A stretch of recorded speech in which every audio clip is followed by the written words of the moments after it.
안녕, 안녕하세요. 저는 DKL 파트너스 법률사무소 권단 변호사라고 합니다. 감기가 좀 들어가지고 목소리가 좀 이상한데요. 우선 죄송한 말씀드리고요. 저는 2018년에 STO가 아직 한국에 소개되지 않았을 때 처음으로 STO를 한국에 세미나 통해서 발표를 했었고요. 그리고 법률사무소 중에서 최초로 메타버스의 메타버스 로펌을 만들어서 이제 보도된 바도 있습니다. 그리고 NFT 발행하는 게 합법이냐 불법이냐 아직 확정되지 않았을 때 또 NFT를 또 최초로 법률사무소에서 발행을 한 적이 있습니다. 물론 뭐 공짜로 판매를 해가지고 판매량은 한 70% 되는데 그걸 사용하신 분들은 아직까지 한 분도 없으셨어요. 예, 그렇습니다. 오늘 이 글리치 해코톤 주제가 이제 웹3라서 저도 이 토큰 증권에 관해서 웹3 관련된 어떤 이슈로 연결시켜 보고자 한번 준비를 해봤습니다. 웹3는 다 생각하시는 바가 다 다르겠지만 이제 제가 생각하는 웹3는 기존에 단순하게 정보를 공유하는 정보를 이제 수집하는 게 웹1이고 그다음에 정보를 창출한 이용자들이 창출하고 공유하는 게 웹2라면 웹3는 정보를 통한 가치, 좀 더 속설적으로 말하면 돈을 이 가치 콘텐츠를 창조하는 이 소유자들이 가지게 된다는 거, 이게 이제 웹3라고 보는데요. 그러면 구글의 유튜버나 뭐 크리에이터들도 요새 웹에서 콘텐츠를 많이 생산하면서 돈을 많이 벌고 있는데 그럼 그것도 웹3 아니냐 이렇게 생각하시는데요. 그런 구글의 콘텐츠나 아니면 뭐 로블록스나 이런 데서 만드는 그런 여러 가지 콘텐츠들을 만드는 이용자들이 플랫폼을 떠나면 다 없어지고 가질 수가 없잖아요. 게임 아이템이나 이런 것들이. 근데 이 블록체인 기술 때문에 그게 플랫폼하고 별개로 콘텐츠를 창조하는 이용자들이 소유권을 온전하게 통제할 수 있게 되었다. 그게 이제 블록체인의 혁신이라고 보고 그걸 웹3라고 생각합니다. 근데 이 웹3랑 그럼 토큰 증권이 무슨 관계냐? 우리나라는 기존에는 이제 이 토큰에 대해서 아주 적대시한 정책을 했었죠. 2018년대는 아예 그냥 거래소를 폐쇄한다 이런 말을 해가지고 뭐 한 시간에 전체 토큰 가격이 40% 떨어지고 이런 일도 있었는데요. 그렇게 토큰 자체를 이제 제도권 내에 이제 편입을 안 하려고 하다가 작년 올해 초에 이제 드디어 토큰 증권이란 말로써 금융위에서 자기들 이제 토큰도 증권성을 띠면 규제 내에 포섭해가지고 관리를 하겠다 이렇게 발표를 한 겁니다. 근데 지금 오늘 이제 참가하신 분들 보면 대부분 이제 블록체인 앱을 개발하시거나 뭐 NFT 프로젝트를 하시거나 이러신 분들 같은데 이 토큰 증권이 본인들 하시는 프로젝트나 서비스랑 관계가 없다고 생각하실지 모르지만 이걸 잘못하면 잘 되다가 나중에 이렇게 형사처벌 받거나 규제 대상이 될 수가 있을까봐 제가 걱정이 돼가지고 사실 이 강의를 준비했고요. 저기 NBA 탑샷이라는 유명한 NFT 프로젝트는 다들 아시죠? 네, 거기에 대해서 이제 한 2달 전인가 미국 연방법원이 NBA 탑샷 프로젝트 판매한 것도 미국 법에 따른 이제 증권이다 이렇게 판결이 내려진 바가 있습니다. 물론 미국 법에 따른 하이텍스 따르는 게 한국에 그대로 적용되는 건 아니지만 한국에서도 가능성이 있어요. 그래서 그런 거 조심하셔야 되고 토큰 같은 경우는 이제 상장할 때 국내 거래소 상장할 때 증권이냐 아니냐에 따라서 기존에 있는 거래소에 상장이 될 수 있냐 없냐 중요하기 때문에 저희가 이제 법률사무소 하는 일이 이 토큰이 증권성이 있냐 없냐를 판단하는 의견서를 작성하는 일을 이제 되게 많이 했었는데요. 그런 토큰에 대한 어떤 판매 측면에서만 토큰 증권이 중요한 게 아니고 말씀드린 바와 같이 NFT도 자금을 조달하는 성격이 있고 투자자가 있기 때문에 증권에 해당될 수 있습니다. 토큰에 한 말이 안 들어가도 하더라도 NFT도 증권에 해당될 수 있고 얼마 전에 또 미국 얘기지만 크라켄 거래소의 스테이킹 서비스가 또 SEC에서 증권이라고 해가지고 또 규제를 받았잖아요. 그때 한국에서는 아직 말이 없었지만 그 당시에 한국 업비트의 뭐 이더리움 스테이킹 서비스가 증권이냐 아니냐 이런 논의가 있었고 아직도 금융위가 그거에 대해서 지금 검토 중에 있는 걸로 알려져 있습니다. 그래서 꼭 토큰 발행뿐만 아니라 NFT라든지 뭐 스테이킹 서비스라든지 사람들의 자금이 모이고 무슨 서비스가 이루어진다고 하면 그 증권성 여부를 검토할 수 있고 그거는 투자계약 증권이라는 이 자본시장법상의 증권 개념에 포섭이 되면 사전에 신고 없이 발행하면 이제 형사처벌 대상이 되고 그런 리스크가 있으니까 진행하시는 그 프로젝트나 뭐 개발 앱들이 이 토큰 증권이란 복잡한 이제 법적 개념하고 상관없다고 생각하시지 마시고 좀 살펴보면 좋겠습니다. 네. 지금 제가 말씀드린 이 그림 보시면 이게 NBA 탑샷 그 공식 텔레그램하고 그 디스코드에 올라온 트위터에 올라온 이모지들이거든요. 로켓하고 이 주가 상승 표시, 그다음 달러 표시인데 이런 표시들을 근거로 해가지고 이제 미국 연방법원은 이 NBA 탑샷 그 NFT 판매는 이 투자자들한테 이 NFT를 사면 가격이 상승할 거다, 아니면 나중에 이익을 볼 것이다는 그 합리적인 기대를 줬다, 이런 거를 이유로 해가지고 이걸 이제 증권으로 판단을 했습니다. 되게 좀 비난도 많이 받고 좀 우스꽝스럽기도 하지만 미국의 하이테스트가 너무 포괄적이라서 이제 그렇게 된 겁니다. 근데 한국의 이제 토큰 증권은 조금 달라요. 미국은 수익에 대한 기대만 줘도 그 증권이라 보고 규제를 할 수 있지만 우리나라는 이제 성분법 국가거든요. 그래서 법에 딱 정해져 있어야 되고 또 형사처벌이 전제되어 있기 때문에 그 요건에 엄격하게 해당돼야 됩니다. 그래서 단순하게 기대만 줬다고 증권이 되는 건 아니고 뭐 백서나 아니면 뭐 공식 그 홍보 사이트에서 그 권리를 부여해야 됩니다. 근데 권리가 꼭 표시될 필요는 없고 이 대표자나 마케팅 담당자가 발표만, 그러니까 약속만 해도 권리를 볼 수 있습니다. 예를 들어 가지고 우리는 만약 이 토큰을 구매하시면 우리가 이거 잘 개발해 가지고 플랫폼이 나와서 그 수익을 받을 수 있게 스마트 컨트랙으로 탈중화한 형태로 자동적으로 수익을 배분해 드리겠습니다. 이렇게 말을 하면 이게 한국법상, 미국은 당연히 이렇게 말을 하면 증권이 되는 거고요. 한국법상 그 토큰 증권이 될까요, 안 될까요? 왜냐하면 탈중화되고 스마트 컨트롤로 자동으로 수익을 배분한다고 했으니까 이거는 주체가 없는 거니까 그 주로 타인이 수행한다는 그런 요건에 해당 안 된다고 볼 수도 있거든요.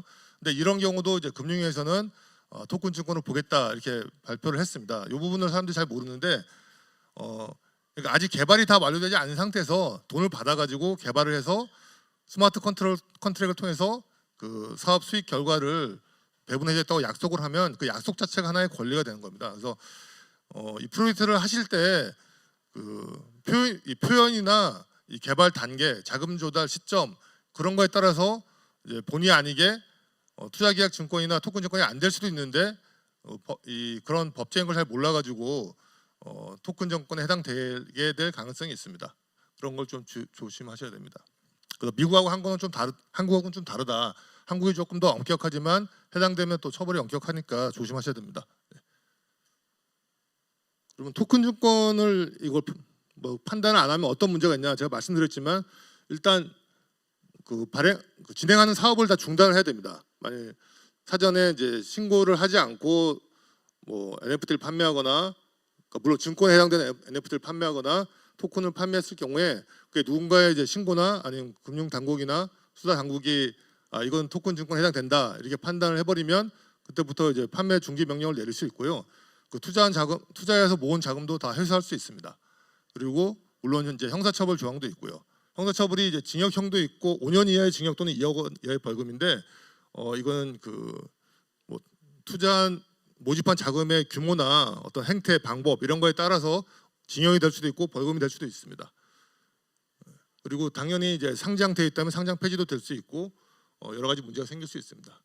그래서 제가 겁을 주는 건 아니고 이때까지 사실 한국에서는 아직 토큰 증권이라고 적용된 사례가 아직은 없어요. 왜냐하면 그 전에는 토큰 자체를 인정을 하지 않았기 때문에 이 제도권에서 도입을 하지 않으려고 했는데 이번에 공식적으로 토큰 증권이라는 개념을 이제 인정을 했다는 건 앞으로는 규제를 하겠다는 겁니다. 그래서 지금 이미 진행된 발표 이후에 장례금 하는 게 아니라 이 법은 원래 있던 법이에요. 자본시장법이라 원래 있던 법이고 투자계약증권도 원래 있던 증권이기 때문에 과거에 있었던 일이라도 누군가가 지금 문제를 제기하면 이 법을 적용할 수 있습니다. 그래서 조심하셔야 될 것 같습니다. 그러면 이제 토큰 증권이라고 해놓고 왜 갑자기 투자계약증권이냐 이렇게 생각할 수 있는데 그 증권에는 6가지가 있는데 여러분들이 아시는 뭐 주식이나 뭐 채권 이런 것도 다 증권이에요. 그렇지만 이렇게 예상하지 못한 새로운 기술의 발달로 인한 블록체인 기술로 인한 이런 새로운 형태의 증권, 정형화되지 않은 증권을 이제 포괄하기 위해서 자본시장법은 예전부터 투자계약 증권이라는 개념을 가지고 있었습니다. 근데 단 한 번도 정형하지 않다가 여러분이 아시는 그 뮤직카우 있잖아요. 뮤직카우 사태 처음으로 그 투자계약 증권 개념을 적용하기 시작했고 그 이후에 뭐 한우 조각 투자, 미술품 조각 투자 이런 것들에 대해서 6개 정도가 작년에 또 투자계약 증권으로 인정이 되었습니다. 그리고 토큰에 대해서는 아직 안 되었지만 그 테라루나 사태 때 그 검찰청에서 처음으로 그 자본시장법 위반으로, 그러니까 테라루나를 토큰 증권으로 보고 기소를 한 상태입니다. 아직 판결은 나지 않았지만, 그리고 결론이 어떻게 날지는 모르겠지만 앞으로 그 결과에 따라서 좀 달라질 수 있을 것 같고요. 보통 스테이블 코인 같은 경우는 이제 원금이 어떻게 보면 보장되는 거니까 투자성이 없잖아요. 그래서 그 금융투자 상품이 될 수가 없는 게 원칙인데 검찰청에서는 아마 그게 알고리즘 성격이 있고 투자성이 있고 또 모집 방법이나 이런 거에 자금 조달하는 어떤 방법 같은 걸 가지고 투자계약 증권으로 보고 규율을 한 것 같습니다. 보통 이 5가지 요건이 있는데 이 부분은 좀 그냥 보시면 아시는 부분이고 또 구글에 검색하면 다 나오는데요. 여기서 가장 문제가 많이 되는 게 여러 가지가 있지만 여기 노란 트랙된 부분입니다. 그 공동사업의 결과에 따른 손익을 기록받는 투자계약서의 권리, 이 요건에 해당돼야지만 이제 투자계약 증권이 될 수 있는데 이게 이제 미국 SEC가 적용하는 하이테스트랑 좀 다른 부분이에요. 하이테스트는 이 권리가 아니라 그 수익에 대한 기대만 줘도 증권으로 본다고 아까 말씀드렸죠. 그래서 아까 NBA 탑샷도 그런 수익에 대한 기대를 그 로켓 이모지 표현을 트위터에 했다는 이유로 그렇게 한 건데요. 우리나라는 그 정도 가정은 안 되고 구체적인 권리에 대한 게 표시가 되거나 표시가 안 되더라도 구두로 약속을 하거나 아니면 묵시적으로 그렇게 약속을 한 걸 볼 수 있으면 적용될 수 있습니다. 네, 근데 여기 또 보면 이제 공동사업의 결과에 되는데 예를 들어서 디파이에서 그 디파이 프로젝트가 그 자체적으로 발행한 토큰을 이제 LP 공급하거나 아니면 스테이킹 했을 때 막 보상으로 이렇게 주잖아요. 모으기 위해서. 근데 그런 거는 공동사업의 결과로 인한 손익이라고 볼까요? 아니면 그렇지 않다고 볼까요? 지금 디파이랑 이제 디파이 부분이 특히 앞으로 규제를 어떻게 할 것인지가 글로벌하게 그리고 한국에서도 아직 제대로 규제가 정립이 되지 않고 되게 혼동이 많은 상태인데 이거는 사람마다 의견이 다를 수가 있습니다. 근데 여기 우리나라 법에 보면 공동사업의 결과에 따른 손익을 기속시키는 권리라고 되어 있잖아요. 그래서 제가 생각하기에는 그런 프로젝트가 발행하는 거버넌스 토큰이나 이런 것들은 그냥 찍어서 나눠주는 거잖아요. 그 스마트 컨트랙으로 이런 거는 그 사업의 결과라고 하기는 좀 어려워요. 왜냐하면 그냥 어떤 사업을 해서 얻게 되는 수입이 아니라 프로젝트가 그냥 주는 거거든요. 그러니까 이거는 근데 이걸 수익으로 생각하면 모든 디파이가 다 토큰 투자계약 증권이 될 수 있는 위험이 있습니다. 저는 그렇게 생각하는데 예외적으로 이렇게 될 수는 있어요. 아무런 그 디파이 플랫폼을 개발하지도 않은 상태에서 토큰을 먼저 찍어서 토큰으로 자금을 조달하고 자금으로 조달한 다음에 그 자금으로 개발을 완료해서 우리가 이렇게 수익을 주겠다 이렇게 약속을 하면 그런 경우에 그 거버넌스 토큰은 그 수익 약속에 대한 어떤 약속에 대한 실현이 되기 때문에 그거는 투자계약 증권을 볼 수 있는 여지가 있습니다. 그렇지 않고 이미 개발을 해놓고 이렇게 배분하는 그 토큰들은 사업의 결과라고 보기는 힘들기 때문에 해당 안 될 것 같습니다. 조금 어렵고 무슨 말하는지 모르겠고 복잡한 것 같기도 하겠지만 뭐 그런 부분이 좀 있다는 거 참고하시면 될 것 같습니다. 그러면 그 토큰 증권 해당되는지 여부를 되게 복잡한 게 있지만 3가지 정도만 핵심적으로 보시면 투자하실 때나 아니면 프로젝트를 구성하실 때 좀 아시게 될 텐데요. 일단 권리가 있느냐, 과연 이 토큰을 판매하거나 NFT를 판매하거나 어떤 블록체인 서비스하는 업체가 투자자한테 어떤 권리를 약속한 게 있느냐, 이걸 한번 먼저 보셔야 되고요. 그다음에 그 권리를 수행할 상대방, 보통 이제 발행자가 되겠죠. 아니면 이 프로젝트 운영자, 그 발행자가 어떤 의무를 이행할 주체로서 특정이 되었느냐. 디파이 같은 경우가 좀 그런 경우죠. 디파이는 이미 완성된 디파이 플랫폼이라면 그 스마트 컨트랙으로 그냥 자동으로 돌아가는 거지 우리가 그거를 직접 발행자가 일일이 이제 전송해주거나 뭐 그 권리 행사에 응대해서 의무를 이행하는 건 아니잖아요. 그래서 의무 이행 주체가 특정이 가능하냐 이게 이제 문제인데 이것도 해석이 좀 되게 다양할 수 있어요. 비트코인 같은 경우는 특정 주체가 없으니까 뭐 의무를 가지지 않지만 이더리움만 해도 이더리움 재단이 별도로 있고 비영리 기관이긴 하지만 비영리 기관인지 아닌지 재단인지 아닌지는 아무 중요하지 않습니다. 참고로 말씀드리면 토큰 증권 판단할 때 옛날에는 ICO 할 때 다 외국에 뭐 비영리 재단 만들라고 하면 괜찮다고 해서 했는데 그 아무 의미가 없어요. 왜냐하면 주체가 있을 때 이 주체가 비영리냐 아니냐는 이 토큰 계약 토큰 증권의 판단 기준이 아닙니다. 그다음에 이거는 자금 조달하고 관련된 겁니다. 증권이라는 거는 대중들한테 자금 조달할 때 적용되는 이제 투자자 보호를 위한 법이라고 보시면 되는데 자금 조달이 없는 경우도 있어요. 옛날 초기에 이제 대기업들은 카카오나 저기 네이버가 발행한 토큰들이 있잖아요. 클레이튼하고 링크가 있는데 그쪽에서는 처음에 ICO를 안 했어요. ICO를 안 한 이유가 대중들한테 자금 조달하면 이런 이슈가 있기 때문에 자금 조달 안 하고 돈이 많으니까 먼저 플랫폼을 만들었죠. 물론 요새 최근에는 이제 카카오가 여러 가지 이제 문제가 이슈가 있고 초기 그런 자금들 사용에 문제가 있긴 하지만 어떤 그런 자금 조달의 시점이 언제냐 이것도 되게 중요합니다. 그 시점에 약속을 한 게 권리 여부 판단하는 기준이 되기 때문입니다. 요약하면 권리가 특정되어 있느냐, 이 권리에 대응하는 의무를 이행할 주체가 있느냐, 그다음에 자금 조달 관련한 그 시점에 어떤 약속을 했느냐, 이 세 가지를 보시면 자기가 하는 프로젝트를 어떻게 구성해야 되는지 또 토큰 증권에 해당돼서 나중에 이게 없어질 수 있는지 이런 거 판단할 수 있는 자료가 될 겁니다. 거의 다 끝났는데 요걸 이제 가능성이 높은 경우가 이렇게 예시가 있고요, 가능성이 낮은 경우가 이제 예시가 있습니다. 그래서 시간상 촉박해서 이걸 자세하게 설명을 못 드리겠고요. 제가 구두로 설명드린 그 내용을 보시면 되고 한 가지만 말씀드리면 어떤 꼭 백서만 가지고 기준하는 게 아니라 계약서나 그 텔레그램 방에 어떤 홍보된 그런 말이나 아니면 그 대표자의 이런 자리에서 발표 내용 이런 것들을 다 종합해서 보는 거니까 그 프로젝트 하시는 분들은 조심하셔야 됩니다. 네. 그리고 여러 가지 이슈들이 있는데 관련해서 그 로드맵 자체가 약속을 볼 수 있는지, 그 마케팅 팀이 수익을 약속한 경우 어떻게 됐는지, 그 탈중앙 형태로 수익 배분이 이루어지는 경우에 약속하면 또 권리를 볼 수 있는지 이런 게 이슈가 있는데 제가 이미 다 말씀드렸습니다. 그 정작 오늘 발표 이제 이런 앞으로 어떻게 해야 되느냐 이제 그 해결책을 이제 말씀드려야 되는데 시간이 다 돼가지고 말씀드리기가 좀 그렇고요. 뭐 궁금하면 저한테 전화 주시면 제가 말씀드리겠습니다. 네. 이게 제일 중요하죠 사실은. 네. 그리고 제가 이 토큰 가이드라인 나오고 나서 토큰 증권 가이드북이라는 거를 전자책을 발행을 했습니다. 근데 이게 15,000원인데 책을 판매하는 건 아니고요.